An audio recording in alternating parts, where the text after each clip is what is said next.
So today we honor her as a living member of this celebration who has contributed much to this community. She has 3 children. One of them is here with her today, Doralita, who is a senior editor, who is a senior editor of the Atlanta Journal-Constitution newspaper. Give her a hand.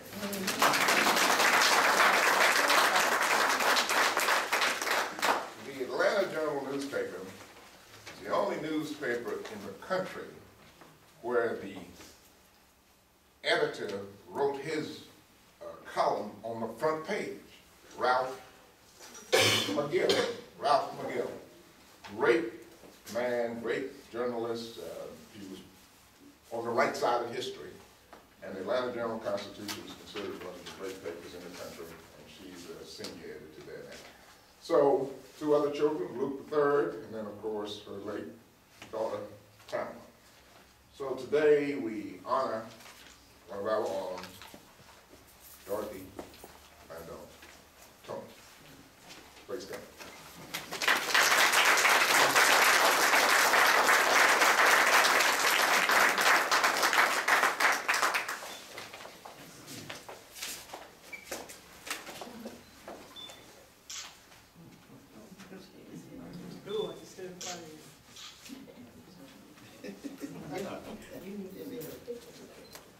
Yes, you ought to get this picture. Come on.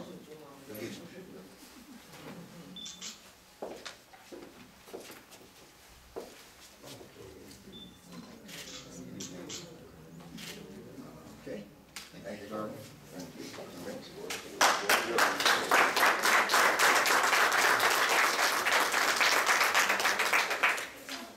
I can truly say it's a blessing to be here today.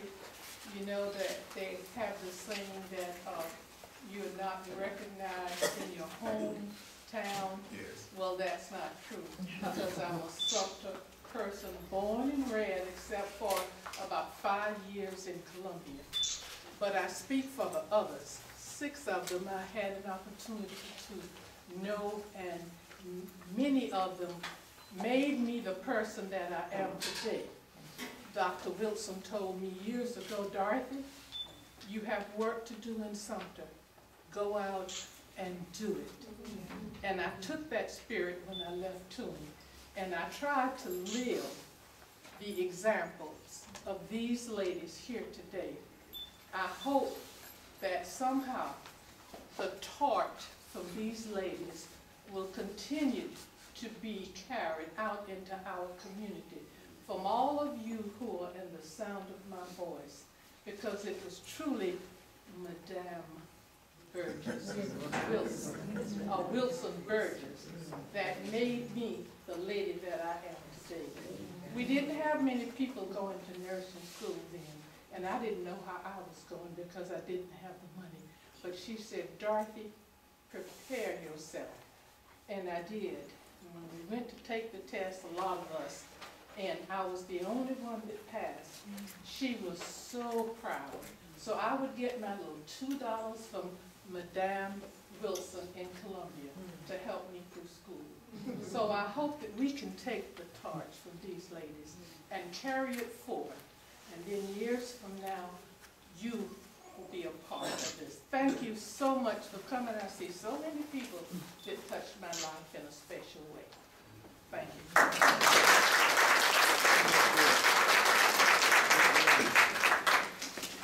We're on good time. We'll take a few minutes for any comments or questions from anybody who's here. We'll have a small reception after the jail. So, Green, are we? Yeah, we do. Take a couple of people with you and cut up the cake and so forth. So I need a good cake cover, Lord. Cake's covered. All right, we're open. The floor's open.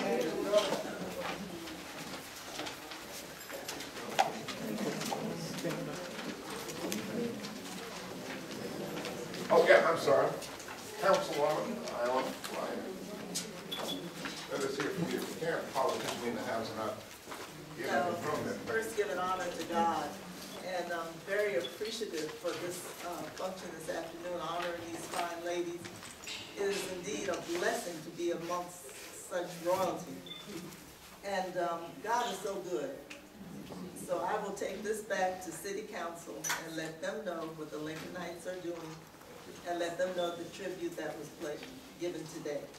And I also see Dr. Davis in the audience, whom I admired and worked with on District 17 School Board. So, and to each of the honorees and those past and those that are present, we appreciate all that you've done. And we know it's with God's strength that enabled you to do this. And you have been a light for Sumter. Not only Sumter City, Sumter County, and Sumter State. And there are many of us that look at you and say thank you. Nurse Tony doesn't remember when I had my first child, she was the nurse. And I asked, what did I have? And she said, you had a little girl, you didn't know it. And I'll never forget that she really ran that floor, you know. I'll never forget her. So we've got a lot to be thankful for, and it's such a beautiful crowd. And that shows the support and love that you have for your people. So God, I hope you continue to bless each and every one of you. And to Mr. Felder here, the author and whatnot, we thank you and your organization for all that you're doing. And we pray God's strength enable you to complete your payment of this building. And the city is behind you 100%. Thank you so much.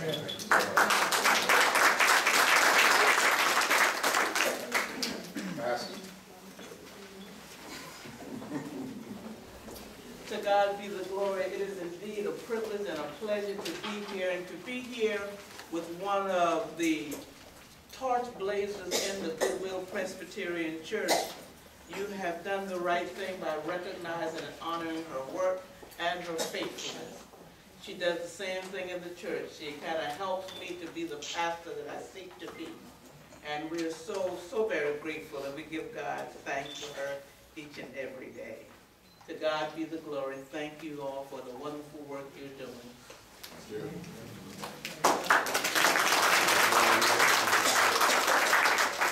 Yes, ma'am. Well, I really don't feel like a stranger here since everybody here from something. I'm from Bishopville, but I also here like to thank everybody, and it's a great job honoring everybody. But as far as Mrs. Tony, I have to say that I had two babies at Toomey. One is 72 and one is 76. And she was there for both of them, so, and she was so nice. She really got me through that real bad time. And I'd like to thank her for it. Even at this late years, one is 41 and one is 37.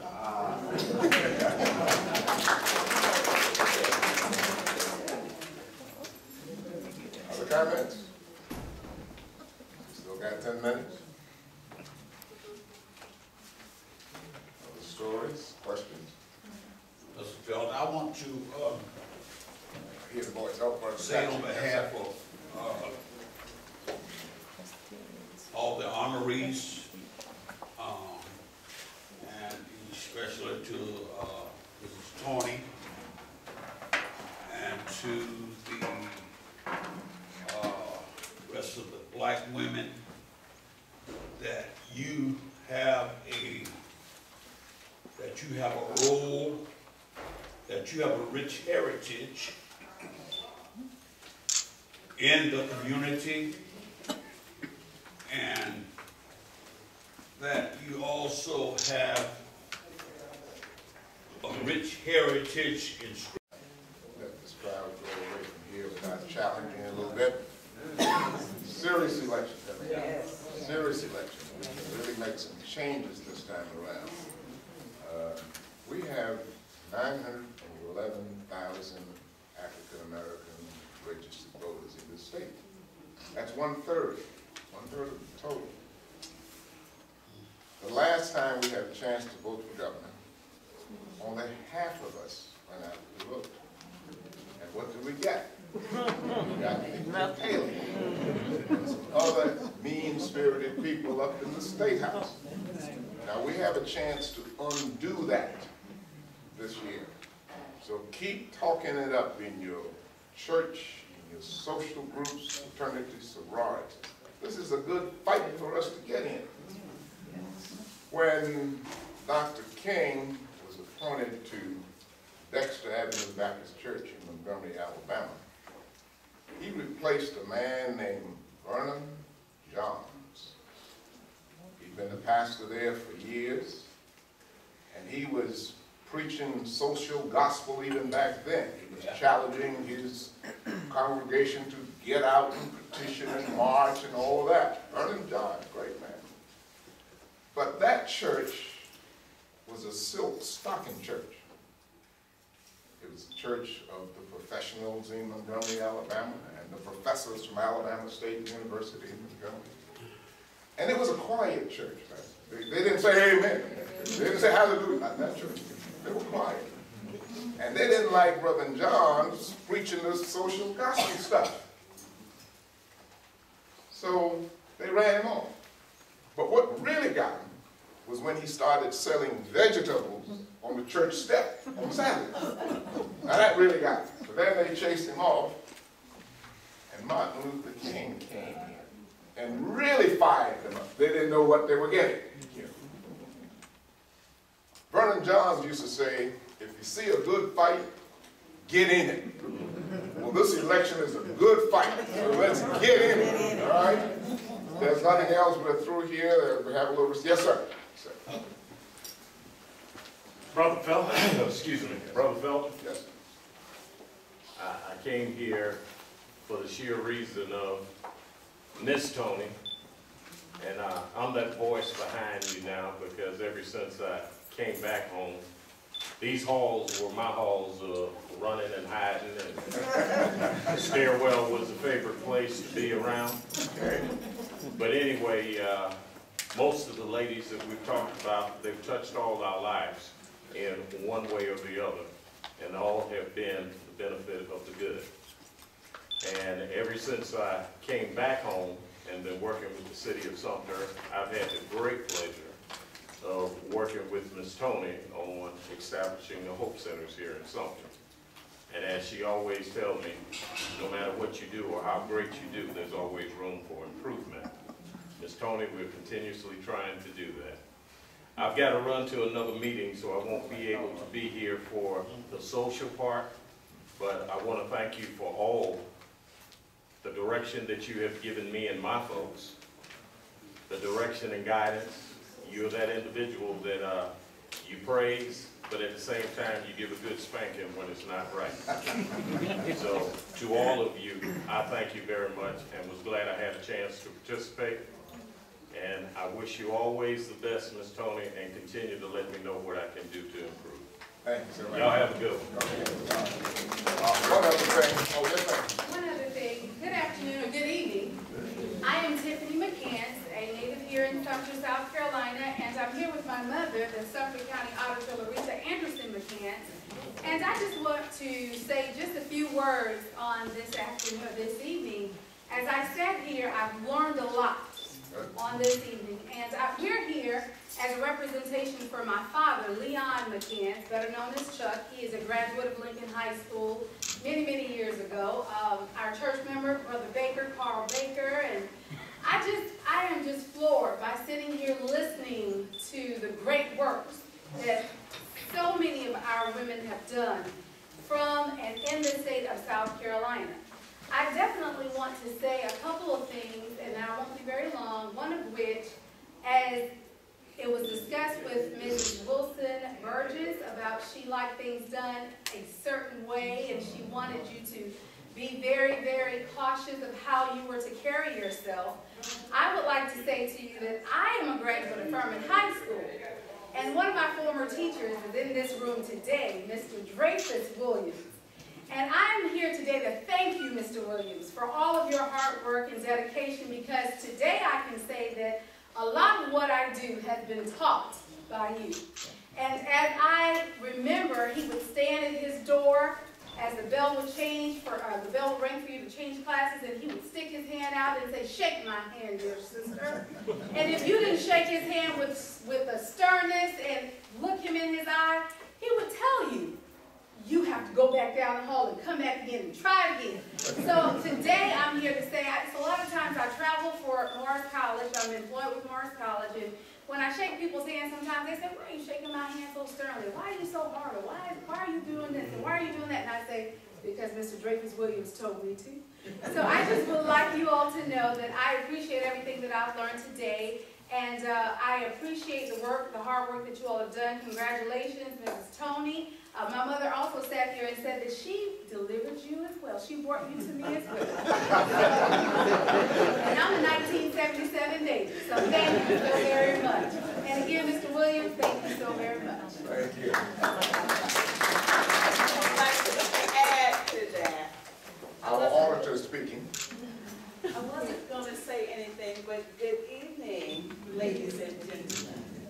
I am delighted and I'm honored. I'm humbled to be in the midst of such great trailblazers. I stand here to say that I too have been in the presence of Dr. Agnes Burgess. I've been in the presence of Dr. Dorothy, well, I'm going to call you doctor because I ran into Sister Tony maybe 6-7 months ago into my building, and we chat just a little bit. I'm here to say all of the trailblazers who have gone on before and the ones that are still living, I too have learned a lot. All of the school teachers, now I'm not a graduate of Lincoln High School, I'm not. I am Sister Davis, Dr. Davis, I didn't know you were sitting there. Dr. Davis is one of the trailblazers who have made me who I am today. And I am grateful to be in the midst. I too am a member of the One More Effort Federated Club, United Order of Tents, Negro Colored Women, and I am so delighted to be in your midst today, and I want to congratulate you, Brother Founder, on such great event that you have taken upon yourself to expose to this community what is going on and what has taken place before. And once again, to each one of you, we are going to pick up that torch and we're going to run on with it. Thank you all so very much. Okay. I'd like to just briefly say to Mrs. Tony, on behalf of the North Main Community Club and the Northside Neighborhood Association, that we are so very proud of you, and we're so honored to have you in our community. She leads us in the right direction, and we have made a lot of gains in our area. So, Ms. Tony, thank you very much. We will continue these forums. This is the fourth one. The first one we did was on the city in Sumter, and we had persons who were involved 50 years ago in that. We also did one on the early black law enforcement officers, China and Gilliard and that crowd. And we did one on the Lincoln High School band's visit to the Cherry Blossom Festival in 1961. What I did not know about that festival, Robert Sanders, see his picture after he was band director. They raised money selling cookies and all of that to go up to the Cherry Blossom Festival. Lincoln was the only black band in that festival from all over the country. But when it was time to go home, they didn't have enough money to get back to Sumter. Robert Sanders pawned some of the band equipment to raise the money to get them back to Sumter. I thought it was interesting. I had not heard that story before. I knew they had gone and all of that, what have you. But anyway, those are the kind of things we look back at, we revisit so that we don't lose our history. So again, thank you. We will continue to do this on a Thursday, third Thursday of each month. Of course, we'll be having other functions here. The building is now available for rental, the gymnasium for major functions, cafeteria for smaller receptions, and we've had some bridal receptions and that sort of thing. So support us here so we can pay for the building, as you said, and preserve our history. So thank you all for coming, and Safe travels. Got a little questions out of